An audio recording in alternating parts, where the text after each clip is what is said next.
মির্চি নিবেদন গল্প gold mine. গল্প গোল্ড মাইন। যেন তেন প্রকারে ওকে মরতেই হবে, নইলে ওর বিবিকে আমি বেগম করব কি করে? আপনার আংটিটা আমায় একবার দিন হুজুর, আমি ওতে মন্ত্র পড়ে দিচ্ছি।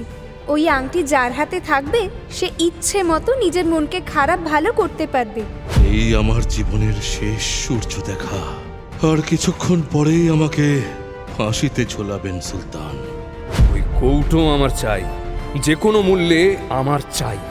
তুমি নিশ্চিন্তে তোমার বাগানের দেখভাল করো গিয়ে, আর সে ওই দিকে ফিরেও চাইবে না। মির্চি গল্প গোল্ড মাইন শুনছেন আরব্য রজনী। আজ শুনবেন সুলতান বাইবারাসের 4 সেনাপতি, প্রথম পর্ব।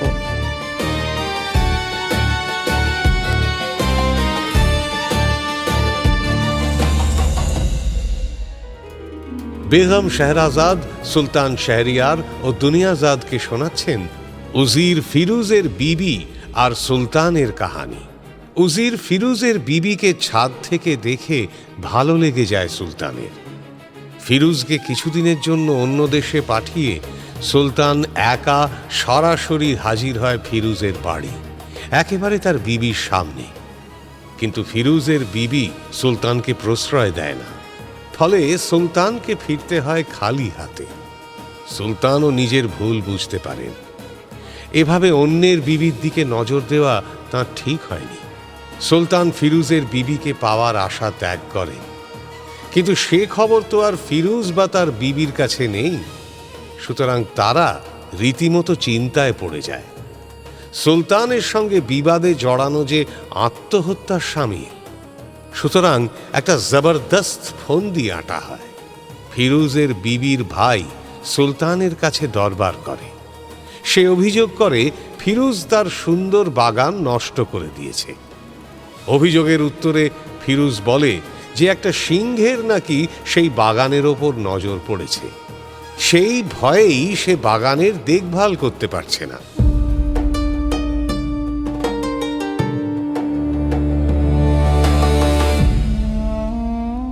সুলতানের সালতানিয়াতে কোথাও সিংহ নেই, তাহলে ফিরুজের বাগানে সিংহ আসবে কোথা থেকে? অবাক হয় সুলতান, এবং তখনই হঠাৎ খেয়াল হয় যে এই লোকটা ফিরুজের বিবির ভাই, ওর বাগান ফিরুজকে দিয়েছিল, তাতে সিংহের নজর পড়েছে।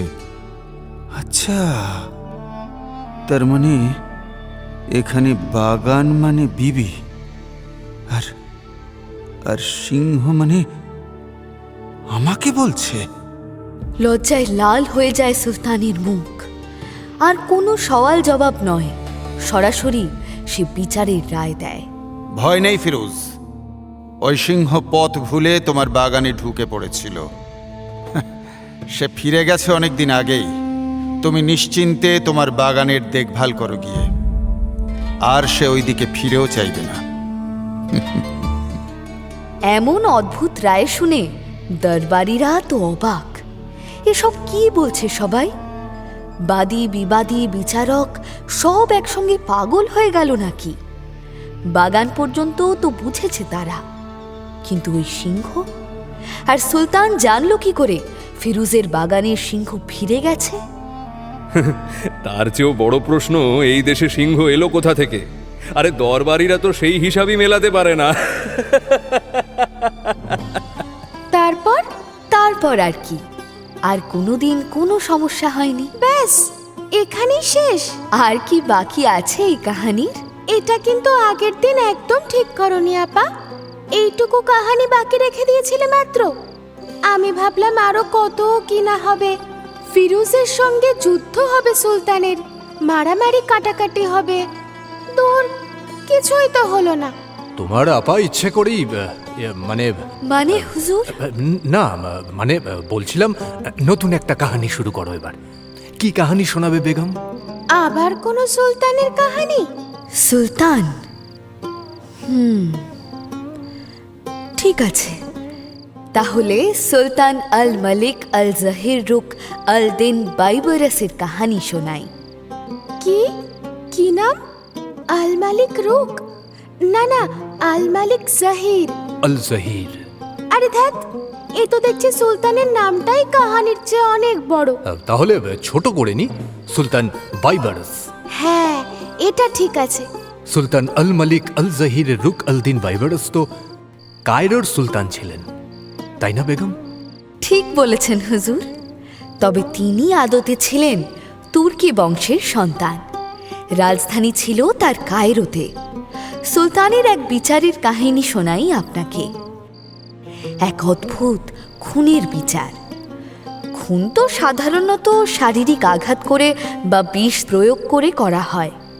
এটা কিন্তু তেমন ছিল না, এবং খুনিও পার পেয়ে গেছিল। দারুণ তো, শুরু করো আপা। আজ কিন্তু এই কাহিনী শেষ করতেই হবে তোমায়। দেখা যাক হয় কি না। আগে শুরু তো করো বেগম। জি হুজুর।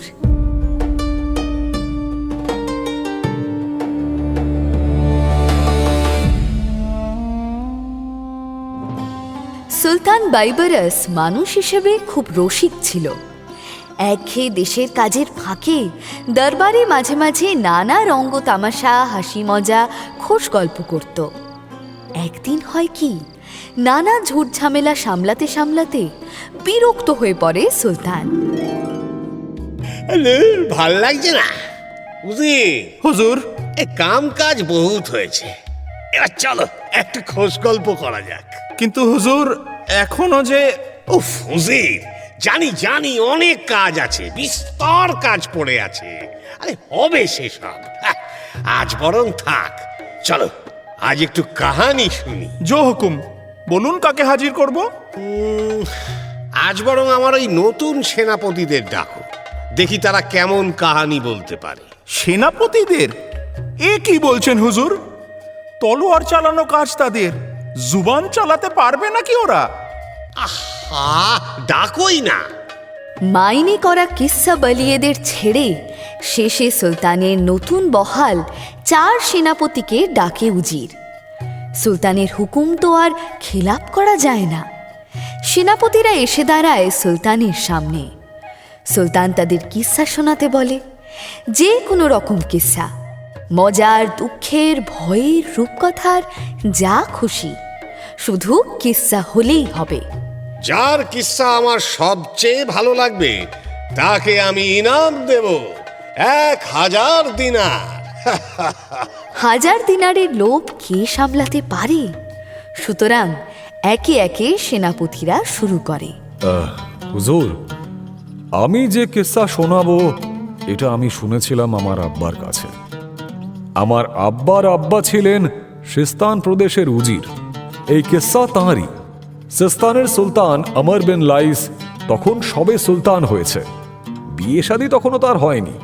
দিন কয়েক হলো সুলতানের কিছুই ভালো লাগছে না।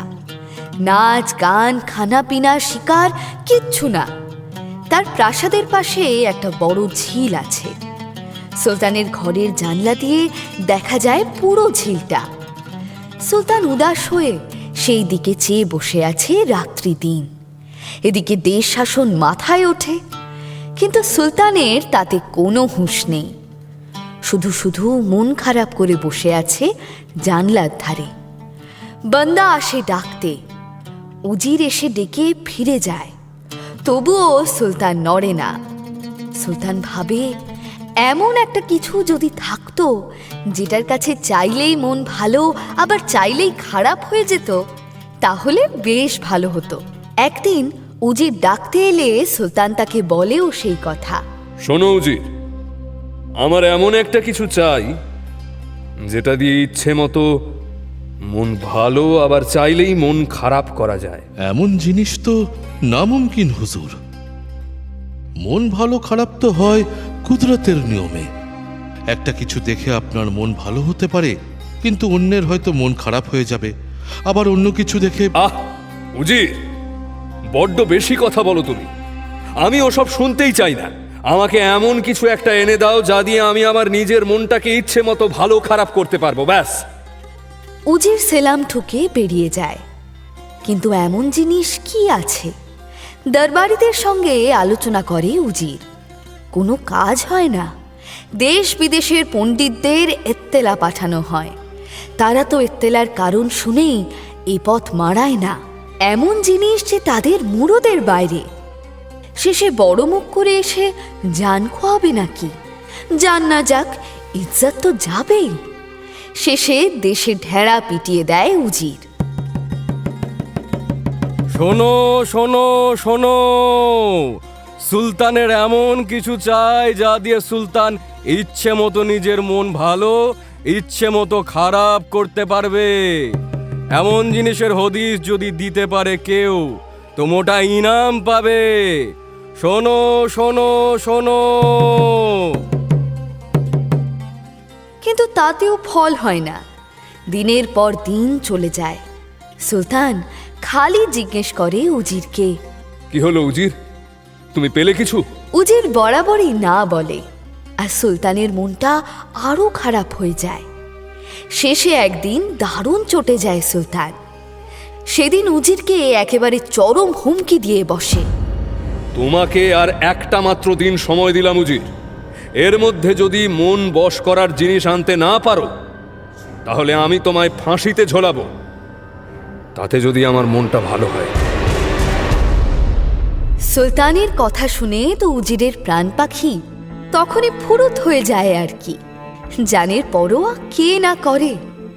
উজির নিজের জান বাঁচাতে মরিয়া হয়ে ওঠে। দিন তো দিন, রাত ভোর শহরের এ প্রান্ত থেকে ও প্রান্ত ছুটে বেড়ায়, কিন্তু কোনো ফল হয় না। সময় মতো পরের দিনের আলো ফোটে, সূর্য উঠতে দেখে উজিরের মন খারাপ হয়ে যায় খুব। এই আমার জীবনের শেষ সূর্য দেখা, আর কিছুক্ষণ পরেই আমাকে ফাঁসিতে ঝোলাবেন সুলতান। এসব ভেবে আর কি হবে, উজিরও তাই ভোলার চেষ্টা করে। নিজের মন ভালো করতে সে পায়ে হেঁটে এগিয়ে চলে গ্রামের দিকে। যাবার আগে সঙ্গী সাথীদের বলে যায়, তোমরা ফিরে যাও, আমি আসছি। সুলতান যদি জানতে চান আমার কথা, তাহলে বলো যে আমি রোজকার মতো যথা সময়ে হাজির হয়ে যাব দরবারে।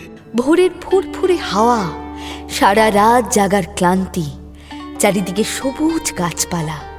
উজির আর হাঁটতে পারে না। কাছেই একটা গাছের নিচে বসে পড়ে। একটু বসতেই ঘুম পেয়ে যায় তার।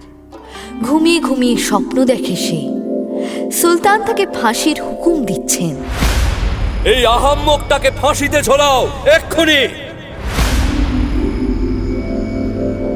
ইস, ঘুমিয়ে পড়েছিলাম।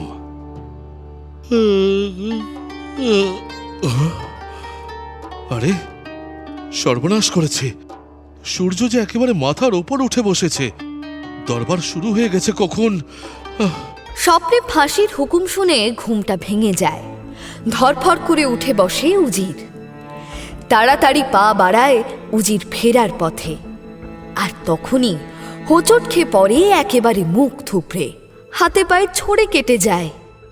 সেটা দেখে ফেলে এক বুড়ো চাষি। সে নিজের জমিতে কাজ করছিল। উজির সাহেবকে সে খুব ভালোই চেনে। এই লোকটাই যে বছর শেষে ধমকিয়ে চমকিয়ে খাজনা নিয়ে যায়, না দিতে পারলে আবার চাবুক পেটা করার হুকুম দেয়। একে চিনবে না গায়ের লোক? কিন্তু তাই বলে কি গায়ের লোকের শরীরে দয়া মায়া নেই? বুড়ো ছুটে এসে উজিরকে তোলে। আরে আরে উজির সাহেব, উঠুন উঠুন। বুড়ো এক জব্বর টানে উজিরকে সোজা দাঁড় করিয়ে দেয়। এই বয়সেও বুড়োর গায়ের শক্তি দেখে উজিরের তাক লেগে যায়। তার মতো একটা ভারী লোককে দিব্যি তুলে দাঁড় করিয়ে দিল। উজির ড্যাব ড্যাব করে চেয়ে থাকে বুড়োর দিকে। বুড়োর সেদিকে খেয়াল নেই। সে উজিরের পোশাকের ধুলো ঝাড়তে ঝাড়তে বলে, আপনি আমার বাড়ি চলুন উজির সাহেব। এই সামনে সামনে আমার বাড়ি। আপনার চোটে ওষুধ দিতে হবে এক্ষুনি, নইলে যে রক্ত বন্ধ হবে না। ওসব করার সময় আছে নাকি উজিরের? একেই দেরি হয়ে গেছে, দরবার বসে গেছে সেই কখন। তার মধ্যে যদি সুলতান এসে পড়ে দরবারে, তো কথাই নেই, তাকে না পেয়ে একেবারে তেলে বেগুনে হয়ে যাবে। কিন্তু কে শোনে সেসব? বুড়ো তাকে জোর করে ধরে নিয়ে যায় নিজের বাড়ি। তাকে বসিয়ে পানি টানি খাইয়ে চোট জখমে ওষুধ লাগিয়ে বেঁধে তবে থামে।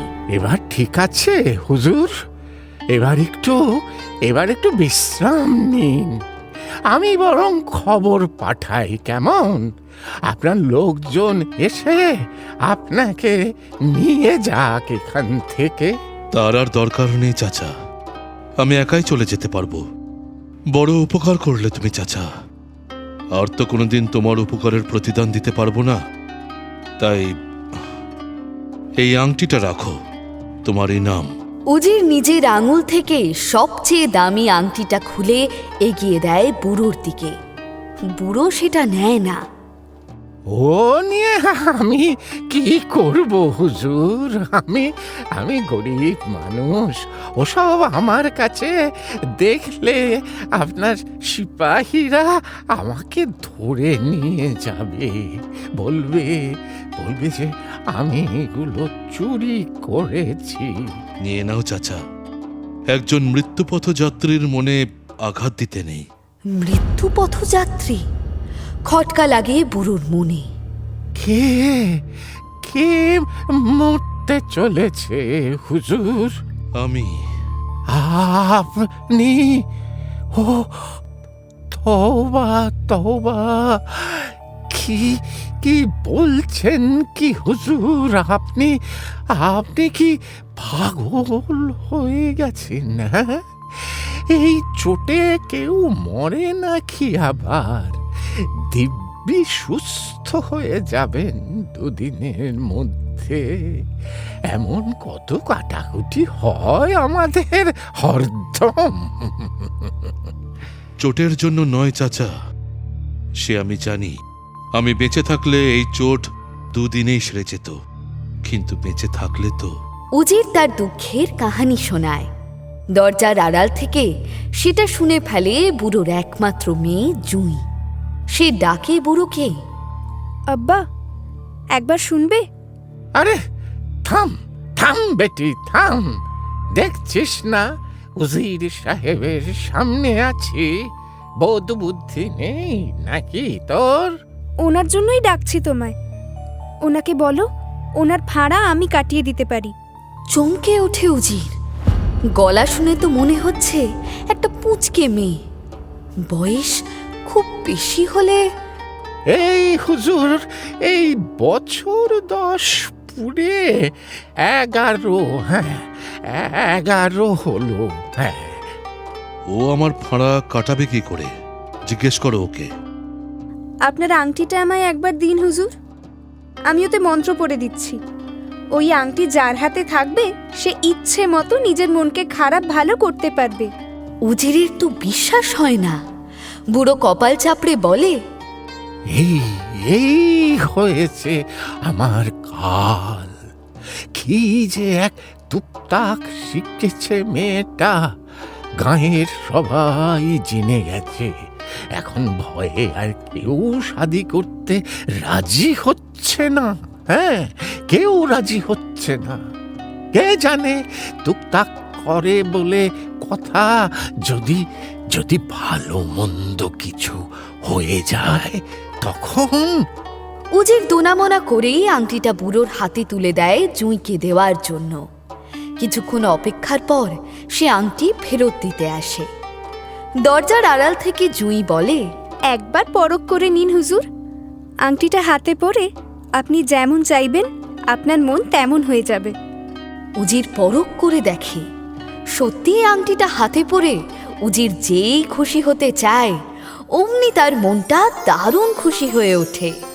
খুশির চোটে সে ইনাম দেওয়ার কথা ভুলেই যায়। এক ছুটে সে এসে দাঁড়ায় সুলতানের সামনে। তার আগেই রটে গেছে যে উজির সাহেব বেপাত্তা। সেই সকালবেলা সঙ্গী সাথীদের ফেরত পাঠিয়ে দিয়ে কোথায় যে গায়েব হয়ে গেছে কোনো খোঁজ নেই। সেই শুনে খোদ সুলতান বহুদিন পর এসে বসেছে দরবারে। চারদিকে লোক ছুটেছে। এমন সময় উজির দরবারে হাজির হয়। কোথায় ছিলে উজির? এতক্ষণে তোমার সময় হলো দরবারে আসার? দরবারে ঢুকতেই একেবারে তেলে বেগুনে জ্বলে ওঠে সুলতান। তাতে অবশ্য উজিরের বিশেষ ভাবনা নেই। তার হাতে এমন এক মোক্ষম জিনিস আছে যে সুলতানের দিল খুশ হয়ে উঠবে পলকে। তখন কোথায় থাকবে এই রাগ? এক্কেবারে উবে যাবে হুজুর, কর্পূরের মতো উবে যাবে। একবার পড়ে দেখুন। সুলতান তো এমনই একটা জিনিসের স্বপ্ন দেখত। সঙ্গে সঙ্গে সে আংটিটা নিয়ে পড়ে দেখে। বেশ মানিয়েছে, কিন্তু কিন্তু উজির, আংটিটা কেমন যেন চেনা চেনা লাগছে না? উজির কি আর বলতে পারে সেটা তারই আংটি? উজিরের আংটি তো আর শাহেনশাকে পড়তে দেওয়া যায় না, সুলতানের অপমান করা হয়। হতেই পারে হুজুর, আপনি হয়তো হয়তো কারোর হাতে দেখেছেন। দেখেছি তো নিশ্চিত, এবং খুব পরিচিত লোকের হাতেই আমি দেখেছি, কিন্তু কার হাতে? সব পরে ভাববেন হুজুর, এখন বলুন তো দেখি আংটিটা কাজ করছে কিনা। তাজ্জব তো, আমার মন এত খুশি আগে কখনো হয়েছে বলে তো মনে পড়ছে না। উজির, হুজুর, আজ মেহফিল জমাও, অনেক দিন ফুর্তি করা হয়নি, আজ একটু ফুর্তি করব আমরা। আংটিটা পেয়ে সুলতানের ফুর্তি করার ইচ্ছা জাগে মনে। উজির মনে মনে ভাবে, যাক, আল্লাহর মেহেরবানি, এই যাত্রায় তার জানটাও বেঁচে গেল, আর সুলতানের মনের অসুখও সেরে গেল। কিন্তু এমন একটা আজব জিনিস উজির জোগাড় করল কোত্থেকে? খুব বেশি বেগ পেতে হয়নি হুজুর, এই জিনিস আপনার সালতানিয়াতেই পেয়েছি। উজির পুরো ঘটনা শোনায় সুলতানকে। বুঝলাম, তা এমন মেয়ের বিয়ে হচ্ছে না? ওই যে বললাম হুজুর, জাদু টোনা জানে বলে কেউ বিয়ে করতে রাজি হচ্ছে না। আমি করব। উজির তো স্বপ্নেও ভাবতে পারেনি সুলতান এমন একটা বায়না জুড়বে। আপনি? কিন্তু হুজুর, বয়সের ফারাকটা যে একটু বেশি রকমের বেশি। আহা, তাতে কি হয়েছে? আমি এখনো বিয়ে শাদী করিনি, সেও করেনি, এর চেয়ে ভালো মিল আর কি থাকতে পারে দুজনের? বিলকুল ঠিক বলেছেন হুজুর। এমন অকাট্য যুক্তি কি আর কাটা যায় কিছু বলে? সুতরাং পরের দিনই হাতি ঘোড়া ঢাল ঢোল নিয়ে সুলতানের বারাত পৌঁছে যায় বৃদ্ধ চাষির বাড়ির উঠোনে। ব্যবস্থা সব আগেই সেরে রেখেছিল উজির। সারা গ্রাম ভেঙে পড়ে সুলতানের শাদী দেখতে। সুলতান সারা গ্রামকে সাক্ষী রেখে বিয়ে করে জুঁকে। সুলতান যতটা ভেবেছিল দেখা যায় ততটাও নয় বেগম জুঁই। মানে সুন্দরী, দু চার কলম লেখাপড়াও জানে, ঘরের কাজ কারবার সেলাই ফোড়াই কিছুই দরকার নেই একজন বেগমের, কিন্তু এগুলো সবই জানে জুঁই। কিন্তু জাদু বিদ্যাটা তেমন জানে না, প্রচারটা বাস্তবের চেয়ে অনেক বেশি। তাহলে কি ওই বুড়ো আমায় মিথ্যা বলল? আরে ছাড়ো তো উজির, আমি তো ভাবছি আল্লাহ যা করেন মঙ্গলের জন্যই করেন। ঘরের বিবি বেশি জাদু টোনা জানলে পরে স্বামীর কপালে দুঃখ আছে, কি বলো? আমার সৌভাগ্য যে ওটিতে তেমন পারদর্শী নয় সে। বেগম জুঁইকে নিয়ে সুলতানের দিন কাটতে থাকে সুখে শান্তিতে। কিন্তু একটাই যা দুঃখ, বহু চেষ্টা করেও একটা সন্তান হয় না তাদের। একদিন সেই দুঃখ নিয়েই বেগম জুঁই বসে আছে তার ঘরের জানলায়, সামনে বিশাল বড় ঝিলটার দিকে চেয়ে আছে উদাস হয়ে। দেখে একটা জেলে মাছ ধরছে, রোজই মাছ ধরে জেলেটা। বেগম তাকে রোজই দেখে। হঠাৎ বেগমের ইচ্ছে হয় নিজের ভাগ্য পরীক্ষা করার। সে জেলেকে ডেকে বলে, আমার একটা কাজ করবে? হুকুম করুন মালকিন, জান হাজির করে দেব। না না, জান চাই না, তুমি শুধু আমার নামে একবার জাল ফেলো, দেখো দেখি কেমন মাছ ওঠে। আমি তোমায় 1 দিনার ইনাম দেব, আর মাছ যা উঠবে আমি তাই নিয়ে নেব। জেলে জাল ফেলে, কিন্তু হায়, আগের বারেও জাল ফেলে মাছ উঠেছিল বিস্তর, এবারে একটাও মাছ ওঠে না জালে। তার বদলে ওঠে একটা কৌটো। হ্যাঁ, ওটাই আমায় দাও, আর এই নাও তোমার ইনাম। একটা কৌটো দিয়ে গোটা একটা দিনার ইনাম নেয় কি করে জেলে? আমি আপনাকে এমনি এটা দিয়ে দিচ্ছি মালকিন, ইনাম দিয়ে আর লজ্জা দেবেন না। সেটা কিছুতেই মেনে নিতে পারে না বেগম জুঁই। সে ইনাম দিয়েই ছাড়বে। শেষে জেলে বলে, ঠিক আছে মালকিন, আপনারও থাক আমারও থাক। আমি আপনাকে কৌটোটা দিয়ে দিচ্ছি, আপনি আমাকে একটা চুমো দিন, ব্যাস। তেমন ঘরানার মেয়ে হলে হয়তো তখনই জেলেকে কোতল করে ফেলতো বেগম জুঁই। কিন্তু তার জন্ম এক চাষির ঘরে, সে এসবের বোঝে কি, সুতরাং সে রাজি হয়ে যায়।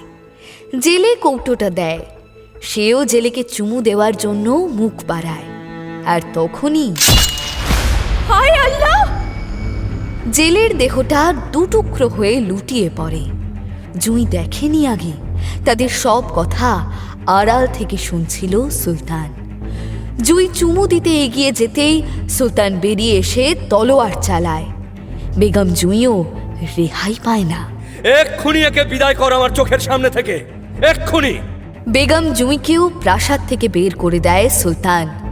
রাগে দুঃখে শোকে পাগল হয়ে যায় সে। আমার বিবি হয়ে এত বড় স্পর্ধা, একটা জেলেকে চুমু খেতে যায়, তাও একটা পুরনো জং পরা কৌটোর বিনিময়। ছি! বেগম বেচারি আর কি করে? সে কৌটোটা বুকে আগলে তার আব্বার বাড়ির দিকে হাঁটা শুরু করে, কিন্তু পথ চেনে না তো, তাই ভুল পথে পা বাড়ায়। চলতে চলতে সে গ্রামকে গ্রাম পার করে শেষে ছোট্ট একটা গ্রামের আরও ছোট্ট একটা মুদির দোকানের সামনে বসে পড়ে ক্লান্ত হয়ে।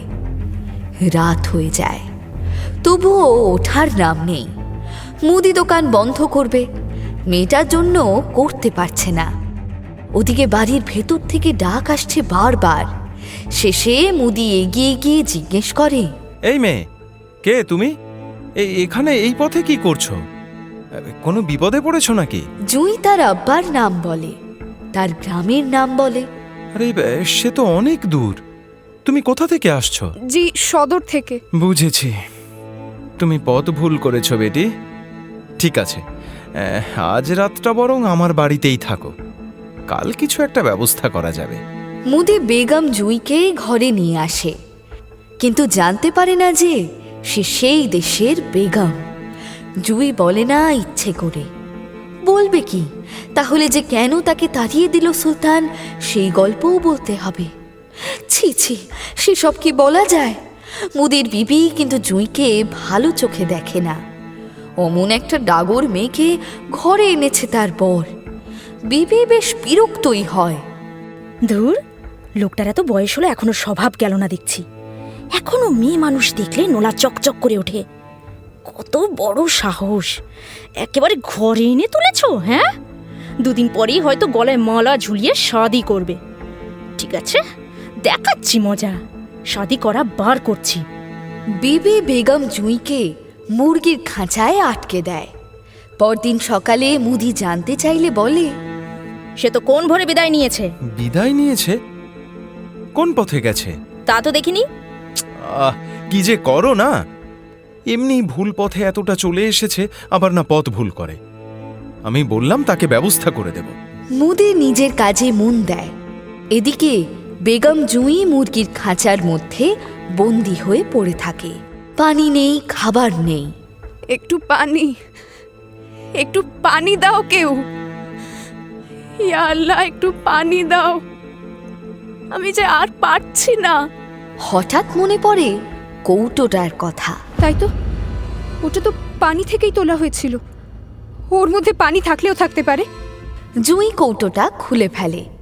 খুলে তো অবাক, দেখে ওর মধ্যে পানি নেই, কিন্তু ছোট্ট ছোট্ট খেলনা থালা, বাটি, হাঁড়ি কড়াই রয়েছে। কোনো বাচ্চার খেলনা বোধহয় পানিতে পড়ে গিয়েছিল। সেগুলো একে একে বের করে হাতে নিতেই নিজের ছোটবেলার কথা মনে পড়ে যায় তার। একে একে সেগুলো সাজিয়ে রাখে সামনে। আর তাজ্জব, হে কি, এগুলো এত বড় হয়ে উঠছে কেন? পলকের মধ্যে সেগুলো বড় হয়ে ওঠে, আর সেগুলো প্রমাণ মাপের হতেই তাতে নানা খানা ভরে যায়। পানিও চলে আসে। জুঁই তো পেট পুড়ে খানা খায়। খানা শেষ হতেই ওগুলো আবার ছোট হতে হতে আগের মাপে চলে আসে। জুই আবার ওগুলো কৌটোর মধ্যে ভরে রাখে। এবার তার নজর পড়ে ছোট ছোট পুতুলগুলোর উপর। কৌটোর মধ্যে একে একে 10টা পুতুল। জুই পুতুলগুলো বের করে সাজায়, কিন্তু এ কি, পুতুলগুলো বড় হতে শুরু করে। বড় হতে হতে এক একটা প্রমাণ মাপের মেয়ে মানুষের মতো হয়ে যায়। প্রত্যেকটা পুতুল জীবন্ত হয়ে ওঠে। তারা নাচ দেখায়, গান করে, গল্প করে বেগম জুইয়ের সঙ্গে, এবং জুইয়ের যখন ঘুম পেয়ে যায় তখন তারা বলে, ঘুমিয়ে পড়ো এখন, আমরা আবার আসবো, তুমি ডাকলেই আসবো। আর যাওয়ার সময় প্রত্যেকে একটা করে দিনারের থলে দিয়ে যায় জুঁইয়ের হাতে। ঘুম থেকে উঠে গুনে দেখে জুঁই, প্রত্যেকটা থলের মধ্যে 100 দিনার করে আছে। মানে মোট 1000 দিনার। এইভাবেই একে একে 10 দিন কেটে যায়। মুরগির খাঁচার মধ্যে দিব্যে নিজেকে মানিয়ে নেয় জুঁই। তখন একদিন হঠাৎ মুদি এসে হাজির। মুদি তো জুঁইকে দেখে আঁতকে ওঠে। কে তুমি? এখানে এলে কি করে? জুঁই নিজের পরিচয় দেয়। মুদির বিবির কীর্তিও বলতে ছাড়ে না। বিবির কাণ্ড শুনে লজ্জা পায় মুদি। বেগম জুঁইয়ের কাছে মাফি চায়। এতে এত লজ্জা পাওয়ার, এত মাফি চাওয়ার কি হয়েছে ভাইয়া? এমন তো হতেই পারে, মেয়ে মানুষের ঈর্ষা বলে কথা। বরং ওসব ছাড়ো, কাজের কথা শোনো। আমার একটা কাজ করে দেবে? ভাইয়া বলে ডেকেছ, আর কাজ করে দেব না? তাই কখনো হয় নাকি বেহেন? হ্যাঁ, বলো কি করতে পারি, পারলে অবশ্যই করে দেব। এই দিনারগুলো নাও, শহরের ঠিক নদীর ধারে জমি কিনে একটা প্রাসাদ বানাও। সুলতানের প্রাসাদের থেকেও যেন বেশি ভালো হয়, পেল্লায় হয় যেন সেই প্রাসাদ। তারপর দাসী বান্দি থেকে আসবাবপত্র, খানসামা, বাবুর্চি সব দিয়ে একেবারে সাজিয়ে দিও ওই প্রাসাদ। যদি আরো দিনার লাগে আমি আরো দেব। এই নাও, ধরো। মুদি জুঁইয়ের কথা মতো নদীর ধারে একটা ভালো জমজমার জায়গায় জমি কিনে একটা প্রাসাদ বানানোর ব্যবস্থা করে। কিছুদিনের মধ্যে প্রাসাদ তৈরিও হয়ে যায়। দাসী বাদী, লোক লস্কর, আসবাবপত্র সব ব্যবস্থাই সেরে ফেলে মুদি। বেগম জুঁই গিয়ে ওঠে সেই প্রাসাদে, তবে শাহজাদার ছদ্মবেশে। মুদি ও তার পরিবারকেও ঠাঁই দেয় সেখানে। এমন জমকালো প্রাসাদ আর লোকের নজরে পড়বে না তেমন কি আর হয়? সুতরাং লোকের নজরে পড়ে এবং খবর ছোটে সুলতানের কানে। হুজুর, আমাদের গুপ্তচর খবর এনেছে নদীর পাড়ে একটা প্রাসাদ হয়েছে, আনকোরা, নতুন, আপনার প্রাসাদের চেয়েও বড়। ওসব নিয়ে আমাকে বিরক্ত করো না উজির, আমাকে তুমি এখন একটু একা থাকতে দাও। বেগম চলে যাওয়ার পর আবার সুলতানের মন উঠে যায় কাজকর্মে। ওই আংটি পরে খুশি হতে মন চায় না আর। আংটি দেখলেই খালি বেগমের কথা মনে পড়ে। সুলতানের হয়ে উজিরই সব সামলাতে থাকে। সুলতান শুধু নিজের ঘরে বসে চেয়ে থাকে দূরে, আরও দূরে, সেই হ্রদের ওপারে। কিন্তু সব কাজ কি আর উজিরকে দিয়ে হয়? কিছু কিছু ব্যাপারে তো সুলতানকে বিরক্ত করতেই হয়, যেমন এই প্রাসাদের ব্যাপারে। এ তো দেশের সুরক্ষার প্রশ্ন হুজুর। এক ভিনদেশী শাহজাদা একটা প্রাসাদ বানিয়ে বসে আছে, হ্যাঁ, সুলতানকে কোনো খবর পর্যন্ত করেনি। তার উদ্দেশ্য যে ভালো নয় সে তো বোঝাই যাচ্ছে।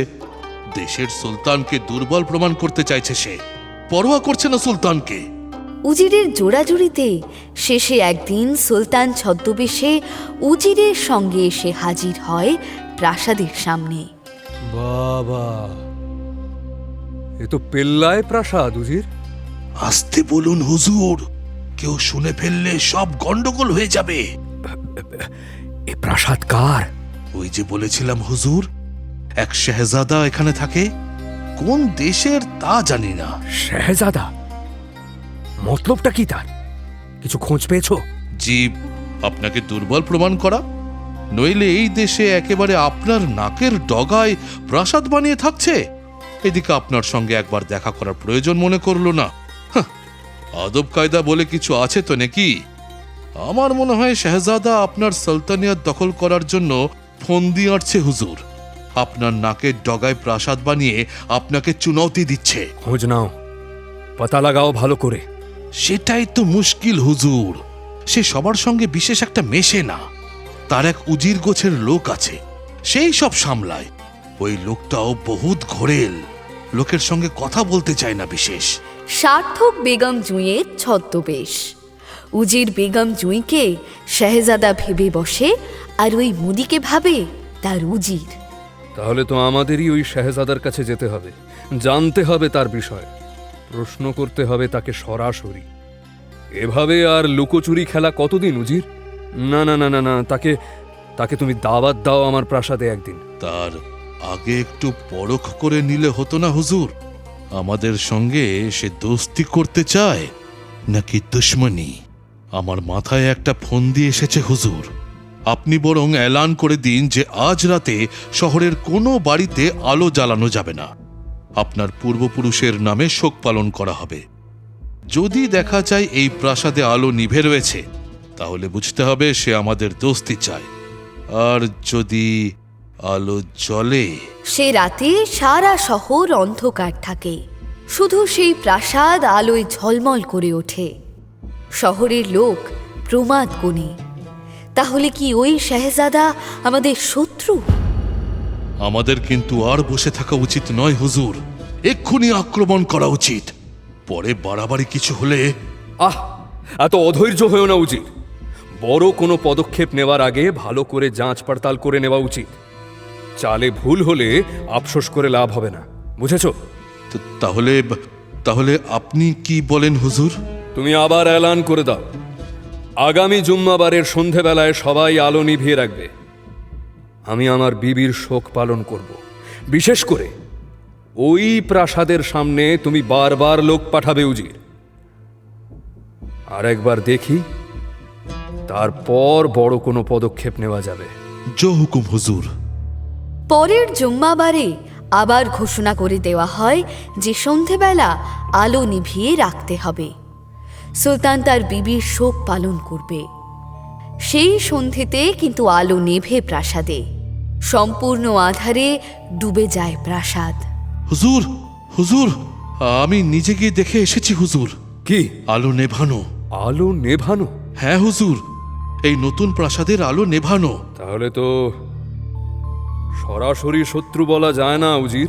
এবার কি করবেন জাহাপানা? আমি একবার নিজেই গিয়ে দেখতে চাই। যাবেন? আপনি যাবেন? আমি একা কেন, তুমিও যাবে আমার সঙ্গে, তবে সুলতান এবং উজির হিসেবে নয়। তাহলে তাহলে হুজুর ছদ্মবেশে? দুদিন পরে সওদাগরের বেশে সুলতান হাজির হয় নতুন প্রাসাদের ফটকে। সঙ্গে থাকে উজির। আমরা ভিনদেশি সওদাগর, আজই এসেছি। কোনো আশ্রয় না পেয়ে। আমার সালাম কবুল করুন জাহাপনা। উজির কৈফিয়ত দাখিল শেষ করতে পারে না। বিবি জুঁই তার আগেই সুলতানের উদ্দেশ্যে সেলাম ঠুকে দেয়। উজির তো থ একেবারে। সুলতানও অবাক।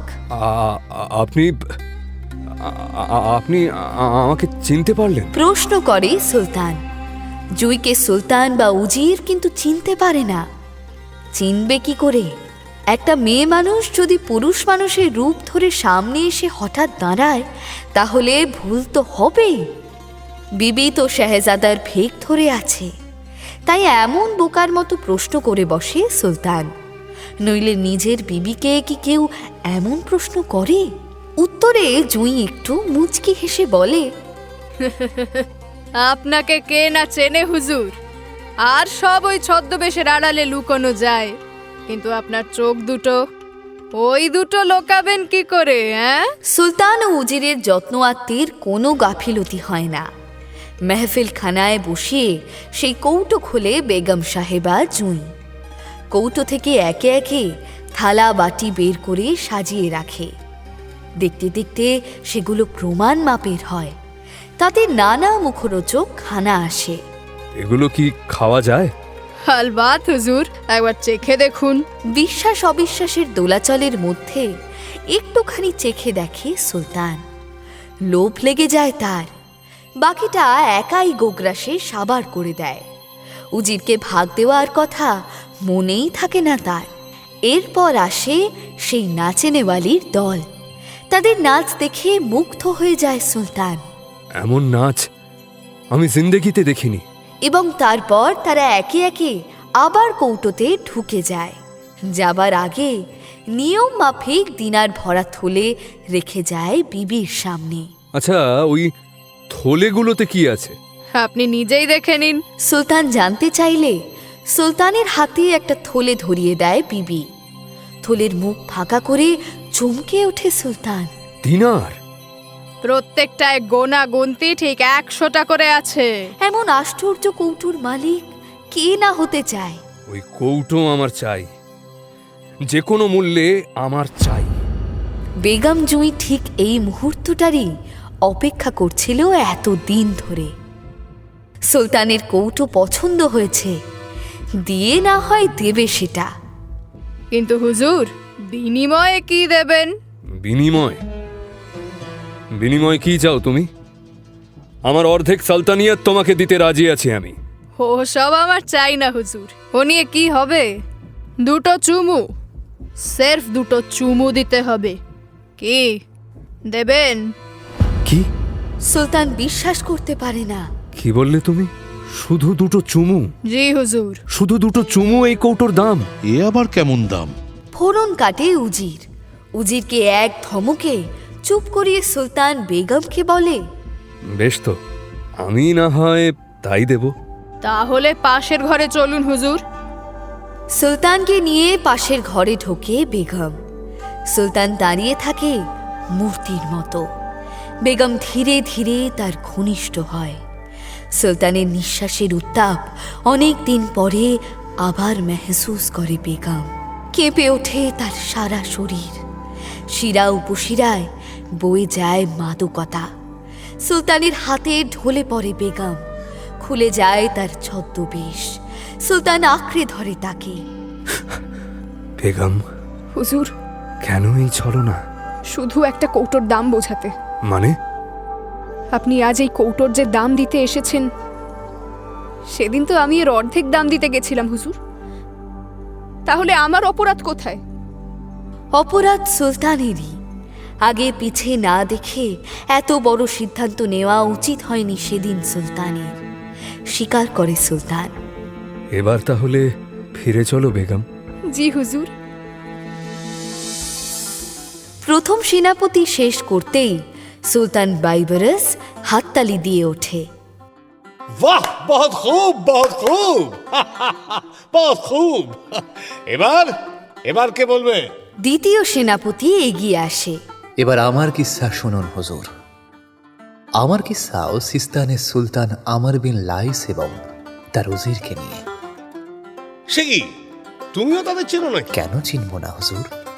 আপনার সেনাপতি আমরা এই 4 জন তো একই খানদানের। আমরা তো সবাই চাচাতো ভাই। ও হ্যাঁ, বলেছিলে তোমরা, ভুলে গেছিলাম। বলো শুনি। জি হুজুর, আমর বিন লাইস তো তার বিবি জুঁইকে আবারও ফিরিয়ে নিয়ে যান। আবারও তিনি সালতানিয়াতের কাছে মন দেন। আবার বিবিকে নিয়ে সুখে শান্তিতে দিন কাটাতেও থাকেন। কিন্তু হুজুর, সুখের বরাবরের সঙ্গী হলো দুঃখ। সুখের সঙ্গে দুঃখটাও আবার ফিরে আসে। সুলতান এবং বেগমের কোনো অলাদ হচ্ছিল না, সেই দুঃখটাও আবার মাথা চারা দিয়ে ওঠে।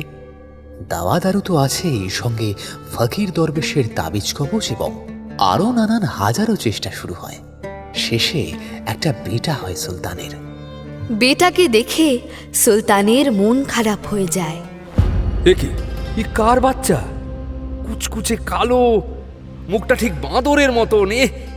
এ কি আমার বেটা নাকি? না না না না না না, এ কিছুতেই হতে পারে না। সুলতান এবং বেগম জুঁই কাউকেই দেখতে মোটেই খারাপ নয়, তবুও তাদের বেটা এত কুৎসিত হয় যে খোদ বাচ্চার মা বেগম জুঁই বেটার মুখ প্রথম দেখেই বেহুশ হয়ে যায়। সুলতান অবশ্য বেহুশ হয় না। সে মন খারাপ করে নিজের ঘরের দিকে পা বাড়ায়। আজ আর দরবারে যাব না উজির। তুমি বলে দাও আজ দরবার এখানেই শেষ। হুজুর, বেটা হওয়ার খুশিতে উৎসবটা অন্তত নিজের মুখে ঘোষণা করে দিন দরবারে দাঁড়িয়ে। না না, ওসবের কোনো দরকার নেই। সুলতান শুধু ভাবতে চেষ্টা করে, লোকে যখন তার বেটাকে দেখতে চাইবে, তখন দেশ বিদেশ থেকে তোফা নিয়ে আসবে অন্য সুলতানেরা, তখন তাদের কি দেখাবে? এই বেটা, লোকে দেখে বলবে কি? সন্দেহ করবে সবাই যে এ নিশ্চয়ই আমার বেটা নয়। আর তারপর ঘরে বসে জানলা দিয়ে চেয়ে ভাবতে থাকে সুলতান। জানলার পাড়ের ঝিলে তখন জোর কদমে মাছ ধরা চলছে। বছরখানেক হলো নতুন এক জেলে এসেছে সেখানে। মাছ ধরার চেয়ে হাঁক ডাক বেশি করে সে। জাল ছোড়ার সময় আল্লাহর নামে এক হাঁক পারে যে আল্লাহরও বোধহয় পিলে চমকে যাবে। মানুষের তো কথাই নেই, টানার সময় তো আরও বেশি। হালে কদিন বন্ধ ছিল তার উৎপাত, সেদিন আবার শুরু হয়েছে নতুন করে। তার সঙ্গে আবার এক মহিলাও জুটেছে সেদিন। মহিলার নাকাবের বালাই নেই, নাকাব খুলে রেখে দিব্যি জাল ছুটছে, জাল টানছে, জাল থেকে মাছ ছাড়িয়ে বড় হাঁড়ির মধ্যে ভরছে। সুলতানের নজর পড়ে সেই মহিলার দিকে। এ কি, জেলের সঙ্গে ওটাকে বিবি নাকি? দেখে তো তাই মনে হচ্ছে। বিবি বটে। কিছুদিন হলো জেলে পা ভেঙে বসে আছে। কতদিন আর বসে থাকা যায় এভাবে? জেলের ভাড়ারে টান পড়ে, তাই বেরোতেই হয়। কিন্তু ভাঙা পা নিয়ে মাছ ধরবে কি করে? সুরুকটা বাতলে দেয় তার বিবি। তুমি বরং আমাকে সঙ্গে নিয়ে চলো, তুমি বলে বলে দেবে, আমি করে যাব। বিবির কথায় প্রথমে রাজি হয় না জেলে। আরে ধুর, তুই মেয়ে মানুষ হয়ে মাছ ধরবি? না ধরার কি আছে? মেয়ে মানুষেরা কি ভারী কাজ করে না? একবার নিজের হেসেল ঠেলেই দেখো না, একদিনে হার মাসে কালি পড়ে যাবে। তা নয়, আরে বোরকা পরে তো মাছ ধরা যায় না। তো বোরকা খুলে নেব। তবা তবা, কি বলছিস? কিছু খেয়াল আছে? কেন? তোমার কাছেই তো শুনেছি ওখানে নাকি লোকজন যায় টায় না।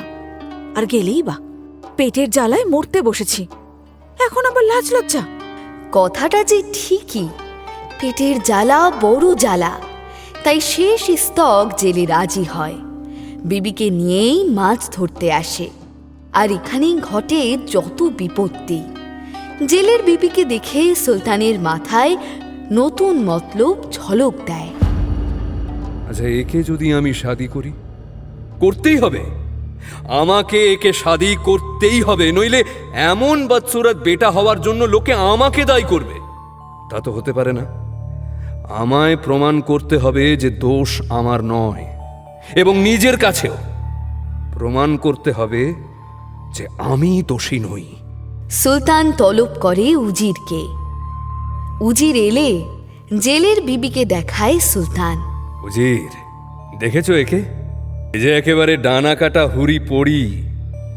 আচ্ছা, একে কিনা কষ্ট করে খেতে হবে আমি থাকতে? হ্যাঁ, সুলতানের ইঙ্গিত বুঝতে অসুবিধা হয় না উজিরের। আমি বুঝে গেছি হুজুর, আপনাকে কিচ্ছু ভাবতে হবে না, যা করার আমি করছি। তা কি করবে?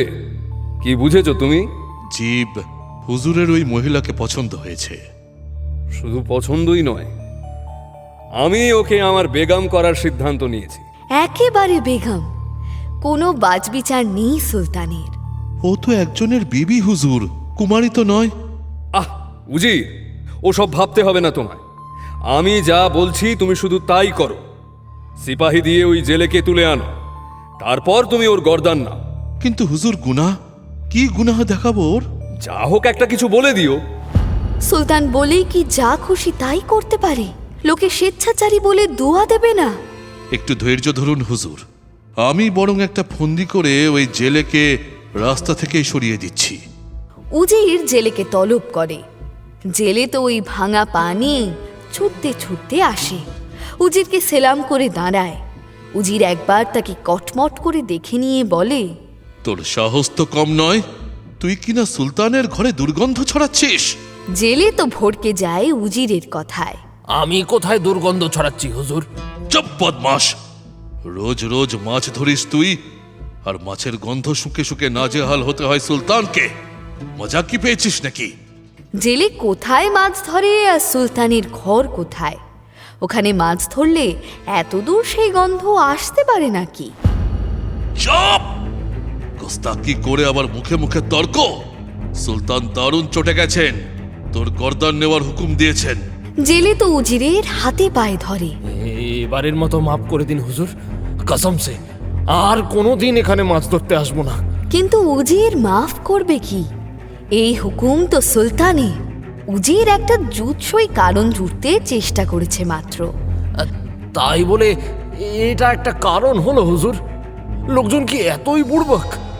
আপনার অভিযোগ মেনে নেবে? উজির ভেবে দেখে জেলে কথাটা ভুল বলেনি কিছু। লোক জানাজানি হলে কেউ মানতে চাইবে না উজিরের অজুহাত। তাহলে কি করা যায়? জেলের সামনে তো আর ভেঙে পড়লে চলবে না। সুতরাং রোয়া বজায় রাখে উজির। জেলেকে মেহেরবানি করে যেন সে। ঠিক আছে, সুলতানকে খুশ করে দে তাহলে। জেলে আন্দাজ করতে পারে উজিরের ফন্দি। আর সেটাই বলুন না উজির সাহেব, বেকার মাছের গন্ধ বলছেন কেন? বলুন কি চাই? মাছ খেতে ইচ্ছে হয়েছে সুলতানের নাকি আপনার?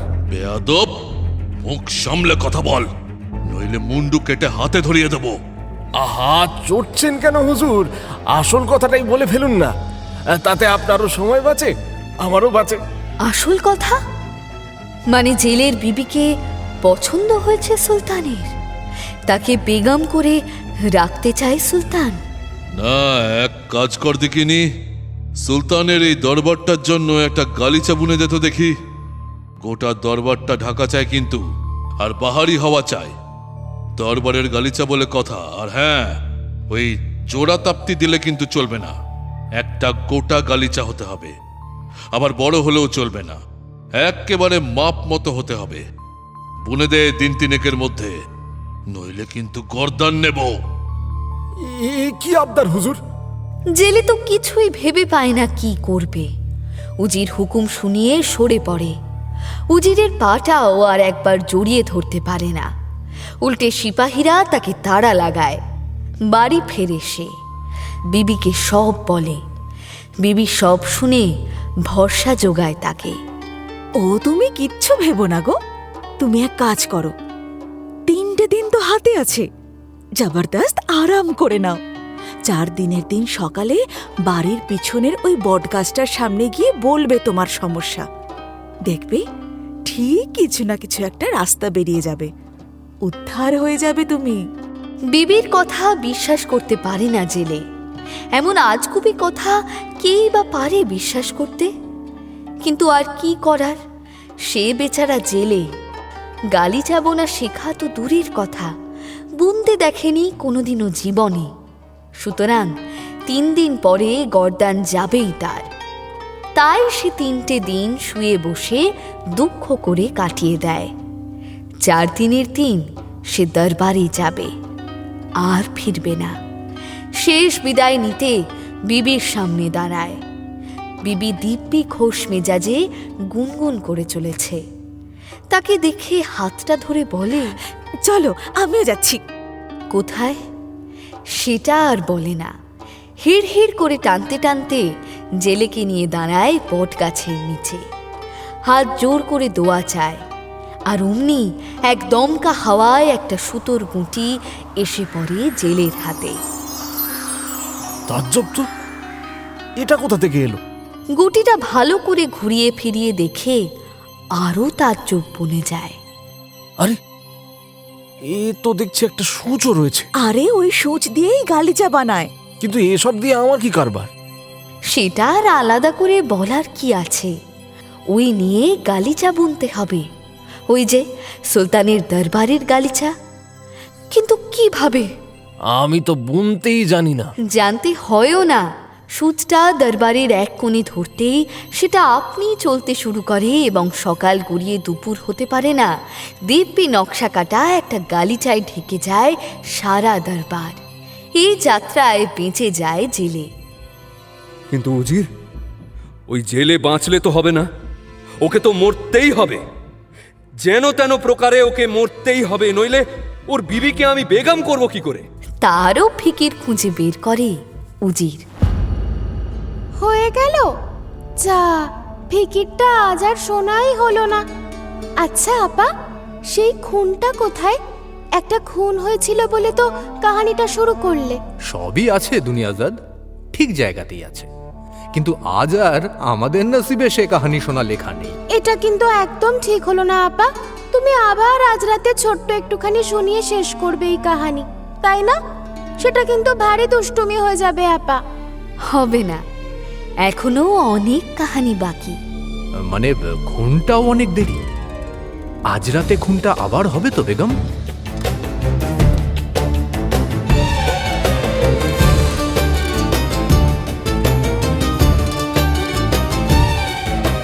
সে তো আর এই দফায় জানা যাবে না, অপেক্ষা করতে হবে।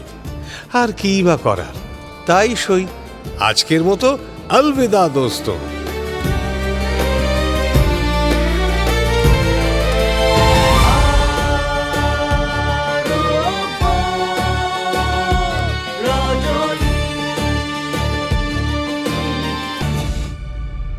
মির্চি গল্প গোল্ড মাইনে শুনলেন আরব্য রজনী। গল্প পাঠে শেখর, শাহরিয়ার, অমিত দে, দুনিয়াজাদ, বর্ণালী দে বর্মন, শেহরাজাদ, সাঁজবাতি দাস, ফিরুজের বিবি আম্রপালি ঘোষ মিত্র, সুলতান সুদীপ্ত ঘোষ, সুলতানের উজির রামস্বরূপ গাঙ্গুলি, সুলতান অমর বিন লাইস, আরজু জানা, বেগম জুঁই, চিত্রাঙ্গী রয়, জেলে অভিজিৎ বিশ্বাস, বাইবারস শেখর, নাজিম, ইন্দ্রনীল ভাদুড়ী, জেলের বিবি শ্রমুনা রয় চৌধুরী, অন্যান্য চরিত্রে অর্ঘ্যমাল্য মাইতি, আলাপন মুখার্জি, প্রদীপ্তা মান্না, স্পন্দন দাস। নাট্যরূপ শিবাশিস বন্দ্যোপাধ্যায়, নাট্যরূপ সহায়তা শুদ্ধ সত্য দাশগুপ্ত, শব্দগ্রহণ ও আবহ সত্যজিৎ সেন, শব্দ পরিকল্পনা ও মিশ্রণ সব্যসাচী মুখার্জি, পরিচালনা শাওলি মজুমদার, সৃজনশীল পরিচালনা ইন্দ্রাণী চক্রবর্তী, প্রযোজনা প্যাস্টেল এন্টারটেইনমেন্ট। মির্চি গল্প গোল্ড ওয়াইন আপনার জন্য exclusively Mirchi Bangla YouTube channel এবং গানা অ্যাপে।